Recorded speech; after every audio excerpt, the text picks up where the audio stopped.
Hi, this is Richard Gow from Racy. I'd like to wish everybody at the West Cumberland Hospital a very Merry Christmas and a very successful New Year.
That's the Wombles and a Wombling Merry Christmas from 1974 when they reached number 2 in the Christmas charts. And speaking about the Wombles, we turn to the phones because we've got a direct line to Wimbledon Common. And on the other end of the phone is the Chief Womble himself, Mike Batt. Mike Batt, hello. Hello. How are you doing? Very well, thanks. Is it nice and Christmassy where you are? It is actually. Good, I'm glad to hear it.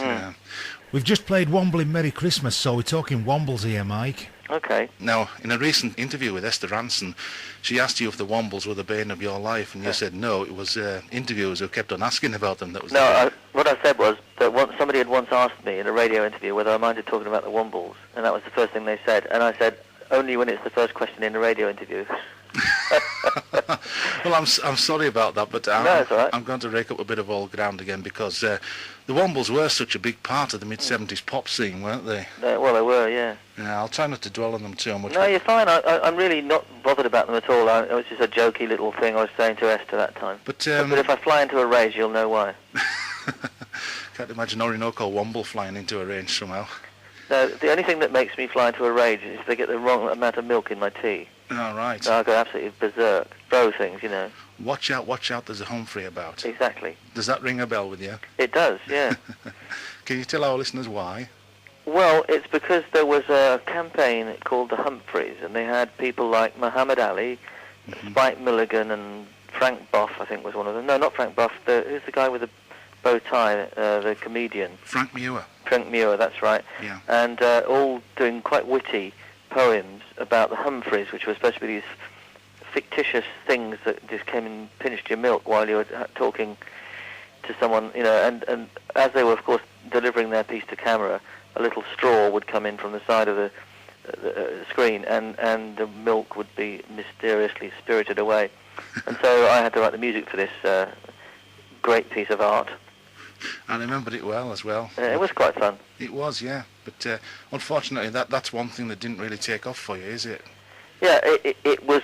Everyone thought, oh, yippee! I know what we'll do. We'll have a record of this Humphreys thing, and it'll be fab, you know. Mm-hmm. But of course, it wasn't a bad record, but it was just, I don't know, it just didn't happen really. And you know, some of those things were a bit naff anyway, so I'm sort of almost glad they didn't really happen. If you hear a noise with your milk and your roll, it must be the 10:30 Humphrey patrol. It's slippers with pom-poms are creeping about. Watch out! Watch out! Watch out! Watch out! There's a Humphrey about.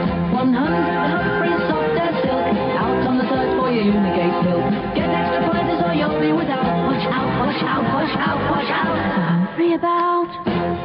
But the Wombles weren't naff, were they? I'd like to think they weren't naff. I think the older I get, and I don't know whether it's just the distance of the memory and you know, that can happen. You know, your nostalgia level can cause it, but I think it's something else. I think the less I'm worried about my immediate image, you know, in other words, I think, well, every time I do anything with the Wombles, even though I got back involved with it completely accidentally after 25 years of trying not to be a Womble, having written a song called Remember You're a Womble, I spent my life trying to forget I was one.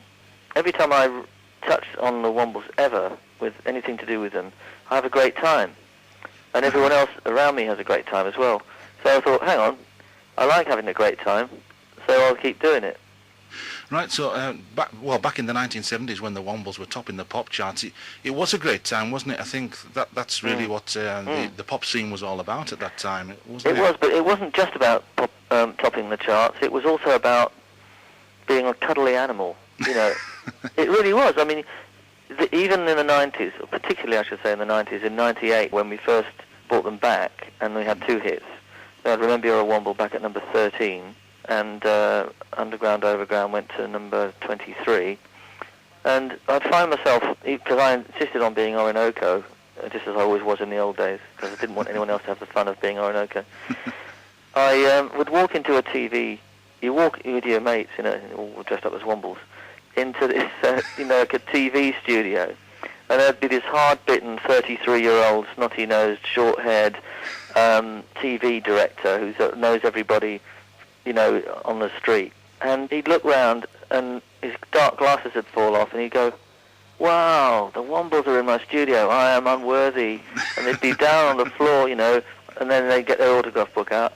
And you'd think, these are the hard-bitten we actually did do Sky TV once, MTV, and we were walking through the main body of the building, which is a kind of open plan area where all the secretaries are really, they're all great looking, and B, they never look up, and they're real cool, you know. Mm-hmm. Nothing ever ripples their cool minds.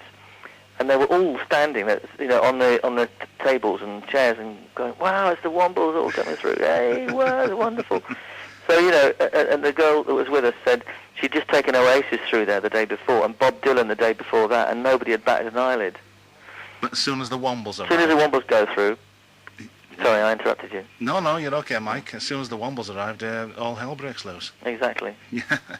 We're going to listen to one of those records now, because I've got to admit that this is one of my all-time pop favourites, and it's Remember You're a Womble. I think the record is so cleverly put together. Oh, that's nice of you, thanks. We'll just listen to it.